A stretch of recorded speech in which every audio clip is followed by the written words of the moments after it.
Hi everyone, welcome back to the channel Tradiopathy. So overall अगर markets के बारे में बात करते थे तो प्रॉपर अपने को सेलिंग देखने को मिली, शार्प सेल ऑफ देखने को मिला। अब काफ़ी सारे लोगों के मन में भाई यही डाउट आता है कि काफ़ी अच्छा मार्केट्स में है, पॉजिटिव न्यूज़ मार्केट में आई कि भाई जो ईरान और यूएस के बीच में युद्ध चल रहा था उसके बीच में सीज फायर हो गया। काफ़ी पॉजिटिव न्यूज़ मार्केट में लाई गई, लेकिन आपको ये चीज़ समझनी पड़ेगी कि आप हो रिटेल ट्रेडर, बाकी आपका कंपटीशन है अपने आपस के रिटेल ट्रेडर से भी, प्लस आपके जो बड़े प्लेयर्स हैं F I I D I foreign institutes हैं उनसे आपका कंपटीशन है। और आपके पास इतना ज़्यादा पैसा भी नहीं है कि आप उनसे डायरेक्ट कॉम्पीट कर पाओ। तो आपको क्या करना पड़ेगा, मैंने कितनी बार बताया कि भाई आपको साइकोलॉजिकली स्ट्रांग होना पड़ेगा। जिनसे आप बड़े प्लेयर्स की साइकोलॉजी के साथ अगर मार्केट्स में ट्रेड करते हो तो डेफिनेटली आपको प्रॉफिटेबल होने के चांसेस आपके अपने आप ही बढ़ जाते हैं। अब ऐसा मैं क्यों कह रहा हूँ, क्योंकि देखो मैंने, अगर आप याद करोगे कि देखो 2-3 दिन से पहले पहली बात तो मेरी वीडियो नहीं आई, वो मैंने आपको टेलीग्राम पे भी अपडेट दिया था, लास्ट वीडियो में भी अपडेट दिया था कि भाई टेलीग्राम ज्वाइन करके रखो, क्योंकि सारी अपडेट सारी चीज़ें लाइव मार्केट में वहीं पर शेयर होती हैं। और क्योंकि मैं ट्रैवल कर रहा था 2-3 दिन तक वीडियो नहीं आएंगी, हो सकता है 1-2 दिन वीडियो और नहीं आए। तो जब भी वीडियो नहीं आती है तो आपको डरने की जरूरत नहीं है। अगर आप टेलीग्राम ग्रुप पर ज्वाइन हो तो सारी चीज़ें आपको वहीं पर शेयर होती है, pre market analysis, live basically pin point level share होते हैं आपको, सारी लाइव मार्केट में सारा सपोर्ट, सारी न्यूज़ वगैरह ए टू जेड आपको सेटअप ट्रेडिंग अपॉर्चुनिटी वहीं पर शेयर होती है। तो उसके बारे में तो हम आगे डिस्कशन करेंगे, लेकिन मेन इंपॉर्टेंट चीज़ क्या है कि भाई ये गिरावट आई क्यों। तो देखो इसका सिंपल सा रीजन था कि अभी सबसे हॉट टॉपिक क्या है, सबसे हॉट टॉपिक है भाई वॉर। कि वॉर किस तरीके से बढ़ेगा, वॉर किस तरीके से एस्केलेट होगा, किस तरीके से यहाँ पे अपॉर्चुनिटी मिलेगी। अब वॉर पे सीज फायर लगा, उन दोनों के बीच में सीज फायर हुआ तो यहाँ पे क्रूड अपने को शार्पली डिक्लाइन होता हुआ दिखा। 20% यहाँ पे क्रूड गया, नीचे की तरफ गया 20% में। लेकिन जब क्रूड ने रिकवरी करना चालू करी, अब वो रिकवरी क्यों आई क्रूड में, वो इसलिए आई क्योंकि कई बोला जा रहा है कि भाई लेबनान पे भी यहाँ पे सीज फायर नहीं लगाया है, और अमेरिका बेसिकली अमेरिका ने कोई अटैक नहीं करा, लेकिन इसराइल ने ईरान पे अटैक कर दिया, ईरान ने इसराइल पे अटैक कर दिया।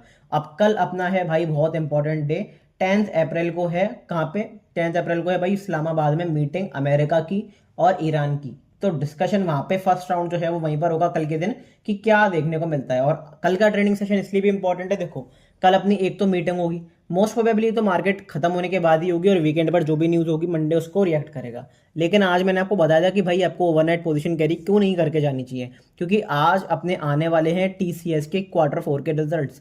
ये अपडेट मैंने आपको लास्ट वीडियो में भी दी थी कि भाई क्वार्टर 4 के रिजल्ट्स भी आ रहे हैं, सिर्फ वॉर में मत उलझो।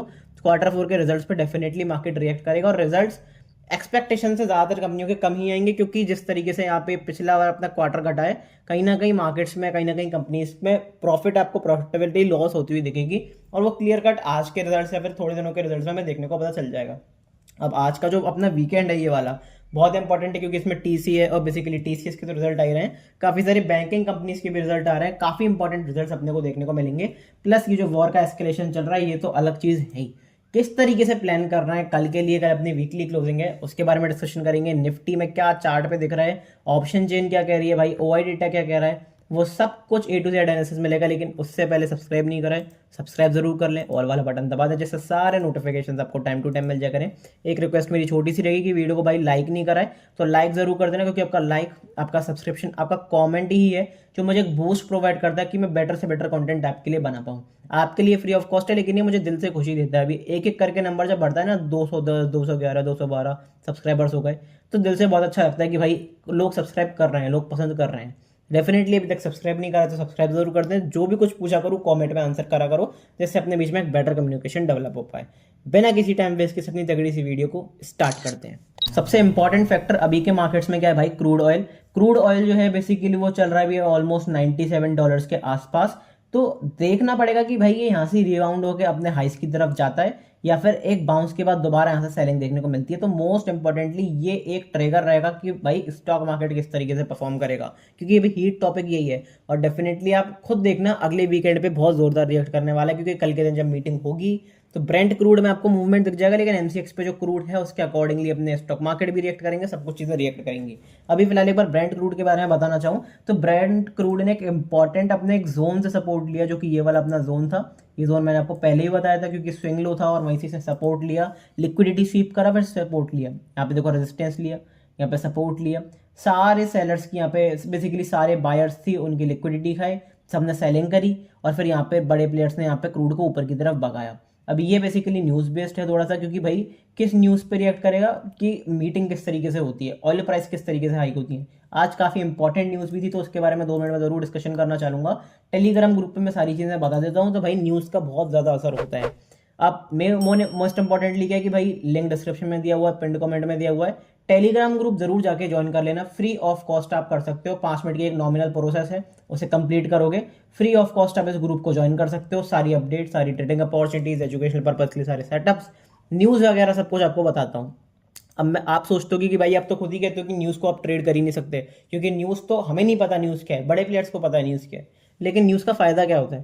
देखो, कुछ न्यूज़ होती है डिसाइडेड, कुछ न्यूज़ होती है अनडिसाइडेड। तो जो अनडिसाइडेड न्यूज़ होती है, जो बेसिकली फैली नहीं होती उस टाइम तक, तो जब वो फैलती हैं तो रिटेलर्स में पैनिक फैलता है। अब आज मैंने क्या सारी न्यूज़ शेयर करी? आज मैंने यही न्यूज़ शेयर करी थी, कल के दिन भी मैंने ये न्यूज़ शेयर करी थी कि भाई वहाँ पे लगातार अटैक्स हो रहे हैं, ईरान और इसराइल में दोबारा अटैक्स हो रहे हैं, और कहीं ना कहीं सीज फायर का जो ड्रामा है, ये सिर्फ एक बड़े प्लेयर्स को एग्जिट कराने के लिए ही दिलाया गया है। ये पहले जो 1400 पॉइंट का गैप अप हुआ था, ये भी बड़े प्लेयर्स ने एग्जिट लिया। अब ये जो हाई चल रहा है, ये जो अब बाउंस आ रहा है, यहाँ पे भी बड़े प्लेयर्स एग्जिट ले रहे हैं। तो हमको किस तरीके से प्लान करना है वो हम चार्ट्स पे जानेंगे, लेकिन ये मैंने क्लियरली आपको यहाँ पे शेयर करा था, क्योंकि कुछ दिनों से वीडियो नहीं आ रही थी। अब सारी रिपोर्ट सब कुछ मैं आपको बता देता हूँ। आज मार्केट बुलिश क्यों हुआ शुरू से, मतलब शुरू के टाइम पे आज मार्केट बुलिश क्यों था? वो इसलिए बुलिश था क्योंकि यहाँ पे न्यूज आई थी। पहले 200 पॉइंट के आसपास मार्केट गिरा हुआ था, वहां से शार्प एक 100 पॉइंट्स का 125 पॉइंट का आपको ट्रेड मिला होगा, क्योंकि ये न्यूज आई कि रशिया ने 40% डिस्काउंट दिया है बेसिकली एलएनजी पर।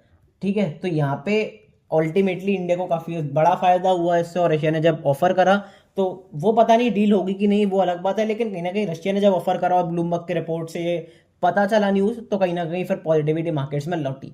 अब काफ़ी सारी स्टॉक्स, काफ़ी सारी चीज़ें मैं बताता हूँ, सेटअप वगैरह आपने देखे होंगे, तो आई होप आपको अच्छी खासी अपॉर्चुनिटी मिली होगी, सारी न्यूज़ वगैरह। अब न्यूज़ बेसिकली अगर मैं बताऊँ तो न्यूज़ बेस्ड मार्केट कैसे चल रहा है, कल का एक तो अपना बहुत इंपॉर्टेंट दिन है, क्योंकि 10 अप्रैल को अपना मैंने बताया कि यहाँ पे क्या पता चलने वाला है कि भाई क्या होगा यहाँ पे पाकिस्तान में, इस्लामाबाद में जो मीटिंग रखी गई है ईरान और यूएस के बीच में, क्या होता है उसका डिसीजन होगा कल। तो डेफिनेटली मंडे को उसके लिए अपने को प्रिपेयर करके रहना है। कल अपनी वीकली क्लोजिंग भी है, तो उसके भी ऊपर देख के रहना है, प्लस टीसीएस के रिजल्ट्स आ रहे हैं, तो रिजल्ट का जो भी ओवरव्यू होगा वो मैं आपको बताऊंगा भाई इस टेलीग्राम ग्रुप पे। सो मेक श्योर डिस्क्रिप्शन में लिंक दिया हुआ है, ज्वाइन कर लो, फ्री ऑफ कॉस्ट ज्वाइन कर सकते हो, कोई पैसा देने की जरूरत नहीं है। अब इंपॉर्टेंटली अगर आप पूछोगे कि भाई अभी आपकी टीसीएस से एक्सपेक्टेशन क्या है, मैं कहूंगा कि भाई कहीं ना कहीं प्रॉफिटेबिलिटी अगर आपको गिरती हुई दिखाई देगी। ऐसा क्यों? रेवेन्यू तो नहीं कहेंगे, लेकिन आप प्रॉफिटेबिलिटी कर सकती है, क्योंकि जिस तरीके से टैरिफ की न्यूज, इस तरीके से मतलब आईटी सेक्टर ओवरऑल परफॉर्म कर रहा है, आपको दिख रहा है कि आईटी सेक्टर में कहीं ना कहीं डाउनग्रेडिंग चल रही है। तो मैं रिजल्ट जो है वो बहुत ज्यादा पॉजिटिव नहीं कहूंगा, नेगेटिव कहूंगा। मैं सिर्फ रिजल्ट्स के बारे में नेगेटिव बता रहा हूं, आपको ध्यान से सुनना होगा। पिछले 2 साल से हम देख रहे हैं कि रिजल्ट्स अगर अच्छे आते हैं मार्केट गिर जाता है, बेसिकली स्टॉक गिर जाता है, और अगर रिजल्ट बुरे आते हैं तो स्टॉक भाग जाता है। कभी कभी होता है कि भाई स्टॉक अच्छे आने पे भी भाग जाता है, तो कुछ नहीं पता कि भाई रिजल्ट के बेसिस पे किस तरीके से रिएक्ट करेगा। इसलिए मैंने आपको बताया है कि अगर ये रिएक्ट करेगा शार्पली, तो वो उसका असर आपको निफ्टी में या फिर ओवरऑल मार्केट्स में भी देखने को मिलेगा। तो इसलिए मैंने आपको बताया था कि भाई ओवरनाइट पोजीशन बुक करके जाना, यहाँ पे मैंने ये लिखा भी था क्लियरली। तो अगर आपने अपॉर्चुनिटी उठाई होगी, थोड़ा सा सेफ खेल के गए होगे, तो फिर हो सकता है कि आप कल के ट्रैप से बच जाओ। फिलहाल अभी मैं बात करता हूँ कि अभी क्या देखने को मिल रहा है। तो अभी तो भाई टीसीएस के जो भी रिजल्ट्स होंगे वो मैं आपके यहाँ पे शेयर कर दूंगा, उसमें कोई टेंशन लेने वाली बात नहीं है। लेकिन चार्ट्स पे क्या देखने को मिल रहा है, अब देखो कितना भी ऊपर भाग जाए, कितना भी नीचे भाग जाए, लेकिन पिन पॉइंट लेवल्स होते हैं ना, वो हमेशा काम आते हैं, क्योंकि पिन पॉइंट पे आपको पता रहता है कि किस टाइम पे बुक करना है, किस टाइम पे फ्रेश पोजीशन बनानी है। तो ये सारे लेवल्स भी मैं टेलीग्राम ग्रुप पे ही शेयर करता हूँ, और मोस्ट इंपॉर्टेंट होते हैं लेवल्स, क्योंकि आप पैनिक नहीं करते बड़े गैप पे, बड़े गैप डाउन के बाद, या फिर किसी बड़ी रैली या फिर बड़े क्रैश के बाद, क्योंकि आपको levels A to Z pin point levels पता होते हैं। तो मेक श्योर टेलीग्राम ग्रुप जरूर ज्वाइन करके रखो। लाइव मार्केट में अगर ट्रेड करते हो नीचे मैसेज कर देना। बहुत बातें हो गई, बहुत बातचीत हो गई, अब बात करते हैं कि भाई टेक्निकली अपने को क्या देखने को मिल रहा है, किस तरीके से किस जगह पर प्लान करना है। सबसे पहले अगर मैं बात करता हूँ भाई वीकली टाइम फ्रेम में, अपने को देखो एक इंपॉर्टेंट चीज देखने को मिल रही है कि हम काफी अपमूव दिखा रहे हैं। अभी अपमूव क्या लॉजिकल नहीं है? बिल्कुल लॉजिकल है, क्योंकि जब इतनी बड़ी गिरावट आ चुकी तो पुल बैक है। अभी इसके बारे में डिस्कशन करेंगे, लेकिन फिलहाल बाउंस कहां से आया वो इंपॉर्टेंट है। यहाँ से हमने सपोर्ट लिया, यहाँ से सपोर्ट लिया, यहाँ से सपोर्ट लिया, ये यहाँ से सपोर्ट लिया। अब ये वाली कैंडल है भाई, जब हमने वहां पे टेरर वाली अपनी जो न्यूज थी वो आई थी, पॉजिटिव नेगेटिव न्यूज थी, बहुत बड़ा गैप डाउन खुले थे, 800 850 पॉइंट का गैप डाउन, उसके बाद भी मार्केट पॉजिटिव हुआ था, रिकवरी आई थी। ये अपनी कहां से हुआ? यहाँ से ही सपोर्ट आया, और इस एरिया के आसपास मैंने, अगर अपने लास्ट वीडियो देखते हुए आ रहे हो तो मैंने बताया भी था कि भाई बाउंस आ सकता है और एक बड़ा बाउंस आ सकता है। अगर आप प्रीवियस वीडियो देखते हुए आ रहे हो, आपने देखी है, तो डेफिनेटली एक बार कमेंट में अप्रिशिएट जरूर करना, जिससे बाकी लोगों को भी पता चले, नए व्यूअर्स को पता चले कि भाई जो बता रहा हूँ वो होता है। ये एक्सपीरियंस से मैटर होता है। मैं 14 साल से मार्केट्स में हूँ, पिछले लास्ट 14 ईयर्स से, तो काफी एक्सपीरियंस है। मुझे पता है कि किस स्टेज पे किस तरीके से मार्केट ट्रैप कर सकता है। वो अलग बात है कि भाई तो एक्यूरेसी के ऊपर होता है। मैं 100%, मैं क्या, कोई भी सही नहीं हो सकता पूरी दुनिया में। अगर वो बोल रहा है तो इसका मतलब वो क्लियरली झूठ बोल रहा है कि मैं भाई 100% ट्रू हो सकता हूँ, 100% काम करने वाली स्ट्रेटेजी। 100% मार्केट में कुछ भी नहीं होता। एक्यूरेसी होती है 60, 70, 80%, 90% भी होती है। तो ये मैं 85% टू 90% लॉजिक जो होते हैं, ट्रेडिंग अपॉर्चुनिटीज होती हैं, वो सही दे पाता हूँ बाय गॉड्स ग्रेस। तो उसके लिए आप मुझे फॉलो कर सकते हो डेफिनेटली। और मोस्ट इंपॉर्टेंटली भाई पीएनएल इंपॉर्टेंट होता है, क्योंकि आपको लोग सोशल मीडिया पे कितने लोग दिख जाएंगे इन्फ्लुएंस करते हुए, बड़ी गाड़ी बड़ा बंगला दिखाते हुए, लेकिन इंपॉर्टेंट क्या है भाई, पीएनएल। पीएनएल से आपको पता चलता है ना कि आप असली में प्रॉफिटेबल हो कि नहीं। तो वो आप अगर दिखा रहे हैं लोग आपको, तो डेफिनेटली उन्हें ही फॉलो करना चाहिए। जो कि मैं लाइव मार्केट में लाइव ट्रेडिंग, सारी अपनी ट्रेडिंग पीएनएल वगैरह सब कुछ टेलीग्राम ग्रुप पे भी शेयर करता हूँ टाइम टू टाइम। जो भी पोजीशन बनाता हूँ उसे शेयर करता हूँ, स्क्वायर ऑफ करता हूँ उसे शेयर करता हूँ। सो मेक श्योर ज्वाइन जरूर करो। अब देखो चार्ट्स पे, डेली चार्ट्स पे क्या देखने को मिल रहा है भाई। यहाँ पे अगर आप देखो तो 48 पॉइंट्स का हम गैप अप खोले थे। यहाँ पे अपने को काफी दिन जैम देखने को मिला, ट्रैफिक जैम सा। अब इतना बड़ा गैप अप खुल चुके हैं, तो कहीं ना कहीं पोजीशन स्टेबलाइज होने में हो सकता है कि कुछ दिन लग जाए। कल का दिन भी आपको वॉलेटाइल दिखे, इंट्राडे में मूव दिखे, लेकिन कहीं ना कहीं अगर आप डेली टाइम फ्रेम पे देखोगे तो कहीं ना कहीं हो सकता है हम साइडवेज रेंज में ट्रेड करने लग जाए। लेकिन क्योंकि यहाँ पे भाई Q3, बेसिकली Q3 तो नहीं कहूंगा, अब तो Q4 के रिजल्ट्स आ रहे हैं, तो अगर यहाँ पे नेगेटिव रिजल्ट्स आए, जो कि चांसेस हाई हैं, तो फिर मार्केट आपको फिर दोबारा नेगेटिविटी की तरफ जाता हुआ दिखेगा, सेलिंग साइड जाता हुआ दिखेगा। तो मेरी तो सिंपल सी अपॉर्चुनिटी है, जैसे कि मैं पहले भी बता चुका हूँ, मैं बाउंसेस पे सेल करने के लिए ज्यादा प्रेफरेबल रहूंगा। तो अगर आपको बाउंस मिलता है तो भाई कितने बाउंस पे सेल करना है उसके बारे में बात करते हैं। 24,271, 24,761, इन दो बाउंसेस के आसपास यहाँ पे अगर आपको नेगेटिव कैंडल की क्लोजिंग देखने को मिलती है डेली टाइम फ्रेम पे, बिंदास होकर सेल कर सकते हो। एक बहुत अच्छी अपॉर्चुनिटी आपको देखने को मिल सकती है, क्योंकि ये इंपॉर्टेंट लेवल्स हैं आपके। अब अगर मैं यहाँ पे बात करता हूँ कि भाई और क्या सेलिंग की अपॉर्चुनिटी, देखो एक सेलिंग की अपॉर्चुनिटी रिस्की है पर बहुत इंपॉर्टेंट है। कैसे? क्योंकि देखो ये भी अल्टीमेटली 38% का रिट्रेसमेंट एरिया है, और हमने कितनी बार देखा है कि भाई लिक्विडिटी खाकर मार्केट अपनी साइड जाता है। अब यहाँ पे सारे जो सेलर्स हैं उनकी लिक्विडिटी खाली है, सारे बायर्स को इन्वाइट कर दिया इस जोन के ऊपर, क्योंकि अल्टीमेटली जोन इंपॉर्टेंट है अपना 30% का रिट्रेसमेंट लेवल। इस एरिया के नीचे अपन निकलते हैं और डेली टाइम फ्रेम पे या फिर 1 आवर टाइम फ्रेम पे नेगेटिव कैंडल की क्लोजिंग कर देते हैं, स्ट्रॉन्ग कैंडल की क्लोजिंग, तो बहुत शानदार अपॉर्चुनिटी आपको सेलिंग की बनेगी। पोजिशनली आप फिर इन लोस के लिए भी जा सकते हो। जो अपने टारगेट्स थे 19,000 18,000 के, वो आपको अचीव होते देख सकते हैं। लेकिन भाई ये मैं बता रहा हूँ पोजिशनली है। क्या पोजिशनल ट्रेड करना भी सही है? The answer is no. मेरे हिसाब से बिल्कुल भी सही नहीं है, और मैं पोजिशनली ट्रेड भी नहीं कर रहा हूँ अगर सच सच बताऊं। क्योंकि भाई बड़े बड़े लोगों के हाथ पैर कांप रहे हैं पोजिशनल ट्रेड करने में। आपको नहीं पता कि ट्रंप कब आकर क्या बोल दे। तो पोजिशनल कितने पॉइंट का स्ट्रेडर बना लोगे अगर आप सेलिंग करके भी जा रहे हो, ऑप्शन सेल करके भी जा रहे हो, बाय करके भी जा रहे हो, फ्यूचर सेल कर हेज करके जा रहे हो, कितने पॉइंट का स्ट्रेडर बना लोगे? निफ्टी में आप 300-400 पॉइंट का स्ट्रेडर बना लोगे। यहाँ पे एक एक दिन में 800-800 पॉइंट का मूव आ जाता है। तो अल्टीमेटली यहाँ पे अगर आप पोजिशनली देखोगे तो फिर पोजिशनल तो आपको लॉस फेस करना पड़ सकता है। तो बेटर रहेगा इंट्राडे अपॉर्चुनिटी बनाओ या फिर 2-3 दिन के लिए पोजीशन बनाओ, लेकिन सेफ पोजीशन बनाओ। इस मार्केट में सबसे इंपॉर्टेंट है भाई सर्वाइवल, ना कि बहुत ज्यादा बड़ा प्रॉफिट। ठीक है, तो ये चीज आपको समझनी पड़ेगी। बाउंसेस अपने ट्रेड कर लिए, समझ लिए। अब बात करते हैं कि भाई अपने को अच्छी अपॉर्चुनिटी कहाँ पे देखने को मिल सकती है। अगर मैं इंट्राडे बेसिस पर बात करता हूँ, देखो बाउंसेस तो हमने ट्रेड कर लिए, समझ लिए। इंट्राडे बेसिस पर अभी फिलहाल लेवल्स के बारे में बात करते हैं। सबसे पहले अगर मैं बात करता हूँ भाई बाइंग की अपॉर्चुनिटी अपने को कहाँ देखने को मिलेगी, तो बाइंग की अपॉर्चुनिटी अपने को सबसे पहले देखने को मिलेगी भाई इस जोन के ऊपर। कौन सा जोन है अगर मैं आपको मार्क करके बताता हूँ एक बार, कौन सा जोन है? ये अपना जोन है 23,900। मैंने आज भी बताया था कि भाई 23,800 के नीचे मार्केट वीक है, वहां से अच्छी खासी सेलिंग भी देखने को मिली। अब 23,900 के ऊपर एक बार अपने को अगर पॉजिटिव कैंडल की क्लोजिंग बनती हुई दिखती है, बिंदास होकर एक अपनी इंट्राडे बेसिस पर अपनी अच्छी खासी बाइंग हो सकती है। यहाँ पे आप अच्छा खासा बाउंस प्ले कर सकते हो। क्यों? क्योंकि एरिया इंपॉर्टेंट है। यहाँ से हमने सपोर्ट लिया, यहाँ से रेजिस्टेंस लिया, पहले भी यहाँ से कहीं ना कहीं सपोर्ट ले चुके हैं। तो एक बार इस एरिया के ऊपर निकलते हैं, क्योंकि ये रिसेंट स्विंग हाई है अपना, लोअर हाइज लोअर लो उसकी फॉर्मेशन में चल रहा है। हाई बनाया, लो बनाया, फिर लोअर हाई, फिर लोअर लो। अब अगर यहाँ से अपन टर्न अप होते हैं तो फिर कहीं ना कहीं नेगेटिव ट्रेंड चलता ही रहेगा। लेकिन अगर इस एरिया के ऊपर निकलते हैं तो इंट्राडे बेसिस पर ट्रेंड शिफ्ट होगा, मार्केट स्ट्रक्चर शिफ्ट होगा, पॉजिटिविटी इंट्राडे बेसिस पर तो लौटेगी। तो ये चीज अपने को ध्यान में रखनी है, और ये एरिया इसलिए इंपॉर्टेंट है अगर बाइंग प्लान करके चलनी है। अच्छा, सेलिंग के बारे में बात करता हूँ। सेलिंग के बारे में कहाँ पे, सेलिंग के बारे में अपनी सिंपल सी अपॉर्चुनिटी है, इस जोन के नीचे निकलने दो, क्लोजिंग करने दो। क्लोजिंग बहुत मैटर करती है।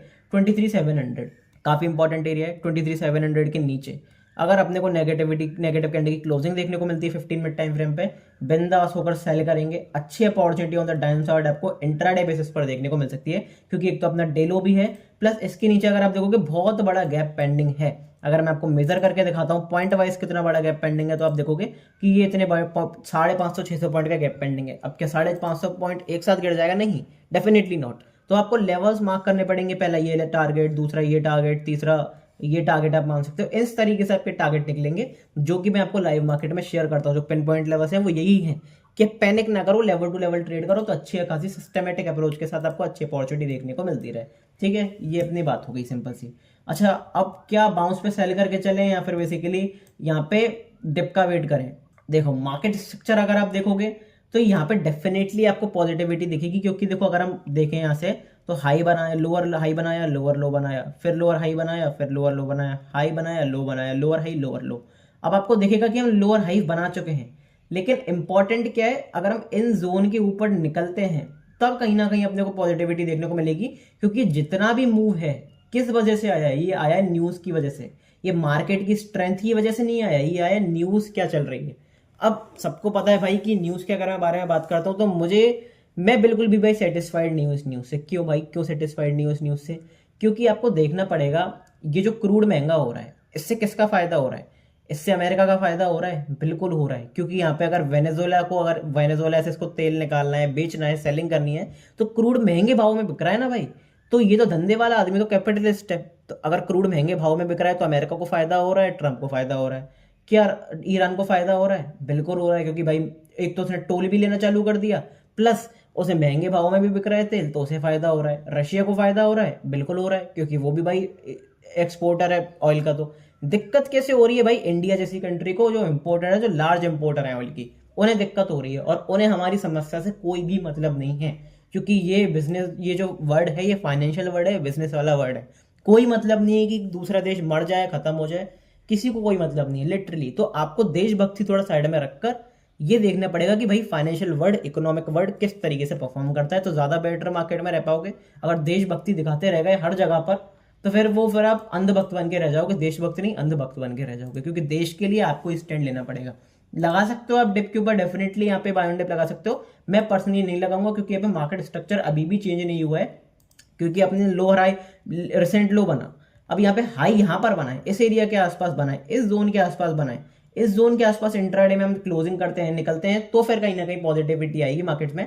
नहीं तो फिर आपको वही वाला वो दिखेगा हादसा जो हुआ था अपने साथ, जहाँ पे रिटेलर्स ट्रैप हुए थे कि भाई 1400 पॉइंट के गैप अप के बाद मार्केट लुढ़कता लुढ़कता आ गया वहां पे। तो वही चीज आपको यहाँ पे होती हुई दिखेगी। और डेफिनेटली मैं भाई इंटरेस्टेड हूँ नए लॉस के लिए भी, ये आपको मैं बता देता हूँ। कुछ लोगों को लग रहा होगा कि भाई क्या बात कर रहे हो, अब तो सब कुछ पॉजिटिविटी लौट गई। आप देखते जाओ, आपको पता चलेगा कि भाई कुछ सेटिस्फेक्शन के लिए कितनी अलग डिसीजंस यहाँ पे लिए गए हैं ग्लोबली, वो आपको थोड़ी देर में आता हुआ दिख जाएगा। मैं ज्यादा कुछ कहना नहीं चाहूंगा। कमेंट कर देना अगर डिटेल में वीडियो चाहिए आगे की, भाई आगे क्या आउटलुक दिख रहा है इन्वेस्टिंग के लिए, स्टॉक मार्केट का क्या आउटलुक दिख रहा है, तो डेफिनेटली एक वीडियो बना दूंगा कि किस तरीके से इकोनॉमिक वर्ल्ड आपको आगे दिख सकता है, क्या हो सकता है। उसके ऊपर एक वीडियो बना सकता हूँ मैं वीकेंड पर आपको कमेंट करना होगा भाई। आपको अगर आप चाहते हो तो फिर आपको कमेंट तो करना ही होगा ना कि क्या चाहिए क्या नहीं, तो मुझे कैसे पता चलेगा? तो डेफिनेटली कमेंट जरूर कर देना। अच्छा, बात करते हैं कि क्या करोगे भाई। मैं तो यहाँ से सिंपल सेलिंग करके जाऊंगा, और कितने बाउंस पे सेल करके जाऊंगा उसके बारे में भी बता देता हूँ। तो यहाँ पे 2 बाउंस अपने रहेंगे फिलहाल। कौन से बाउंस? ये 2 बाउंस 50% एग्जैक्ट जहां से आज रिट्रेसमेंट आया है वहां से, वो मैंने आपको बताया था। अगर आपको इन 2 बाउंसेस के आसपास निफ्टी के मिल जाती है, बेसिकली इस बाउंस के आसपास, अभी मैं बताऊँ 24,043, ये एरिया इंपॉर्टेंट है, साइकोलॉजिकल फिगर है। अभी ओवाई डेटा भी दिखाऊंगा। तो ये इंपॉर्टेंट एरिया है। यहाँ पे अगर आपको नेगेटिव कैंडल की क्लोजिंग मिलती है 15 मिनट टाइम फ्रेम पे, स्ट्रॉन्ग नेगेटिव कैंडल की क्लोजिंग, लो क्रॉस होने दो, बिंदास होकर सेल कर सकते हो, और उस ट्रेड को आप होल्ड भी कर सकते हो अगर डे लो के आसपास आपकी तरफ जाता है।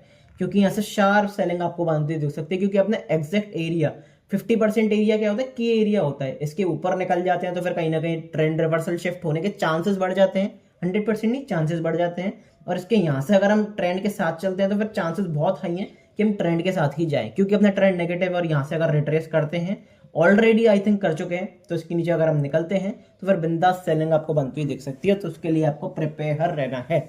बात करते हैं भाई एक बार ऑप्शन चेन की। ऑप्शन चेन में क्या देखने को मिल रहा है?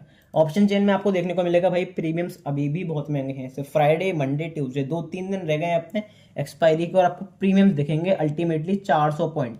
एक्सट्रीम हाई प्रीमियम्स आपको basically at the money straddle पे देखेंगे। इसका मतलब क्या है कि भाई मूवमेंट तो अभी भी पॉसिबल है। अब अगर आप विक्स भी देखोगे तो आज विक्स बढ़ी है, 3-4% के आसपास विक्स बढ़ी। विक्स अभी भी 20 के ऊपर वापस आ चुकी है, 19-18 के आसपास गई थी, विक्स अभी भी 20 के ऊपर आ चुकी है। इसका मतलब क्या है? इसका मतलब क्लियर इंडिकेशन है कि भाई मार्केट को अभी भी डर है कि ट्रंप क्या कहते हैं, मार्केट ग्लोबली क्या हो जाए, ईरान क्या कर दे, इसराइल क्या कर दे, पाकिस्तान में क्या हो जाए, वो अभी भी डर है मार्केट्स में। प्रीमियम्स इसलिए हाई दिख रहे हैं, मूवमेंट इसलिए आ रहा है, आपको फियर मार्केट में इसलिए दिखेगा, इंडिया विक्स इसलिए ऊपर दिखेगी। तो ये सारी चीजें कंसिडर करके चलोगे तो आपको पता चलेगा कि भाई चीजें सुलझी नहीं है अभी भी। तो ये चीज समझने की कोशिश करो आप, ठीक है। ऑप्शन चेन एक बार मैं आपको बता देता हूँ कि भाई ऑप्शन चेन में इंपॉर्टेंट लेवल्स कौन से हैं। ज़्यादा कुछ इंपॉर्टेंट लेवल्स नहीं है, अल्टीमेटली सिर्फ आपको सिंपल सा यहाँ पे क्या कॉम्प्लेक्स करके चल, बेसिकली सिंपल क्या चीज़ करके चलनी है कि भाई 23,500 पे देखोगे तो अच्छे खासी पुट राइटिंग है, अच्छा सपोर्ट 23,500 पे है। नहीं तो फिर 100 पॉइंट के गैप पे तो कुछ भी ऐसा कुछ पोजीशन नहीं है। 27,500 पर आपकी अच्छी खासी पोजीशन है। अगर आप वॉल्यूम की बात करते हो, पोजीशन की बात करते हो, तो फिर आपको दिखेगा कि भाई 24,000 के आसपास चेंज भी अच्छा खासा है, प्लस पोजीशन हैवी है। तो अल्टीमेटली अपने को क्या करके चलना है? 500 पॉइंट की रेंज बना के चलनी है। कहाँ से कहाँ तक की? 24,000 से लेके 23,500। जिधर भी टूटेगी एक बड़ा मूव, आपको ट्रेंडिंग मूव इस रेंज के बाहर आता हुआ दिखेगा। तो ये सिंपल सा अपना एनालिसिस हो गया। बात करते हैं भाई बैंक निफ्टी में क्या देखने को मिल रहा है। 50,100, 50,000 के आसपास एक इंपॉर्टेंट सपोर्ट था जिसके बारे में मैंने बात करी थी, क्योंकि राउंड फिगर भी था। और 50,000 एक बहुत क्रूशियल लेवल अपने को बैंक निफ्टी में दिखता हुआ मिला। क्यों? यहाँ से अगर आप देखोगे हमने रेजिस्टेंस लिया, सपोर्ट लिया, सपोर्ट लिया, सपोर्ट लिया, सपोर्ट लिया, फिर रेजिस्टेंस लिया, फिर फेक ब्रेक डाउन करके डब्ल्यू पैटर्न बनाया, शार्प अपसाइड रिवर्सल यहाँ से देखने को मिला। रुकी कहाँ पे? ये सेलिंग, फ्लैश सेलिंग आई बैंक निफ्टी में, बहुत तगड़ी गिरावट बैंक निफ्टी में देखने को मिल रही थी। रुकी कहाँ पर? 50,000 के नीचे जाके, 50,000 पर ही जाके एग्जैक्ट। अगर वो 100-200 पॉइंट नीचे गई ना तो 50,000 पर जाकर ही गिरावट रुकी। अब भाई क्या करना है? इंपॉर्टेंट प्राइस एक्शन अपने को क्या देखने को मिला है?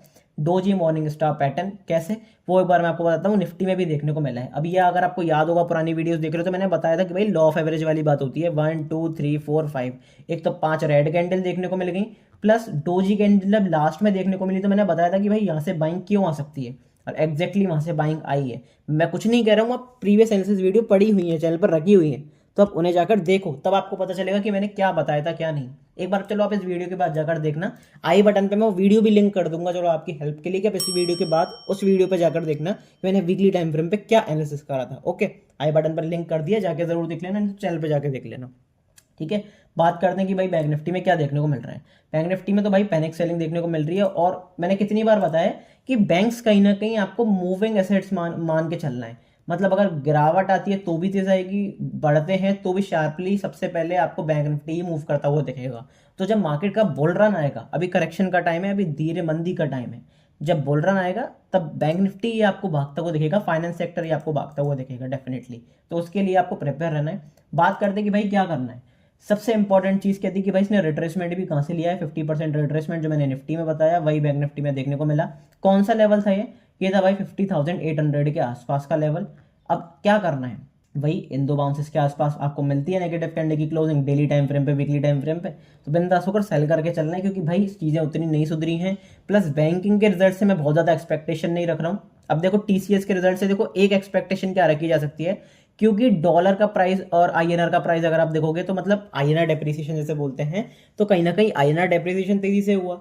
अब उससे इकोनॉमिकली तो हमें नुकसान हुआ, लेकिन टीसीएस को फायदा क्यों हो सकता है? क्योंकि भाई टीसीएस का जो क्लाइंट्स है वो फॉरेनर्स हैं, वो मेजरली अमेरिका ही है और कुछ यूरोप का पार्ट। तो अगर डॉलर बढ़ रहा है तो उससे टीसीएस को फायदा है, लेकिन इकोनॉमिक वाइज आप यहाँ पे देख सकते हो कि आपको नुकसान दिखता हुआ मिलेगा। तो हो सकता है कि भाई टीसीएस के जो बेसिकली रेवेन्यू है वो आपको बढ़ता हुआ भी दिखाई दे जाए अच्छी तरीके से, क्योंकि वहाँ पे डॉलर की जब वैल्यू बढ़ी है आईएनआर के कंपैरिजन में, आईएनआर डेप्रिशिएट हुआ है, डॉलर की वैल्यू बढ़ी है, तो इकोनॉमी के लिए खराब है, लेकिन टीसीएस के लिए इंडिविजुअल वाइज अच्छा है। तो वो चीज़ आपको देख के रखनी पड़ेगी। लेकिन बैंकिंग के लिए खराब है, बैंकिंग के लिए बहुत ज़्यादा खराब है, इसलिए बैंकिंग में आपको प्रेशर भी ज़्यादा देखने को मिल रहा था। फिर जब थोड़ा सा रुपी जो है वो बेसिकली यहाँ पे कवरेज हुई, यहाँ पे थोड़ा सा बैंक निफ्टी ने बेसिकली रुपी ने रिकवरी दिखाई, तो फिर आपको बैंक निफ्टी में भी रिकवरी देखने को मिली। तो ये सारी चीज़ें अब चार्ट्स पे रिफ्लेक्ट करती है, मार्केट सबसे पहले ऑब्जर्व करता है इन चीज़ों को। इंट्राडे बेसिस पर बात करता हूँ तो भाई बैंक निफ्टी में गिरावट भी तेज देखने को मिलती है, बाइंग भी तेज देखने को मिलती है।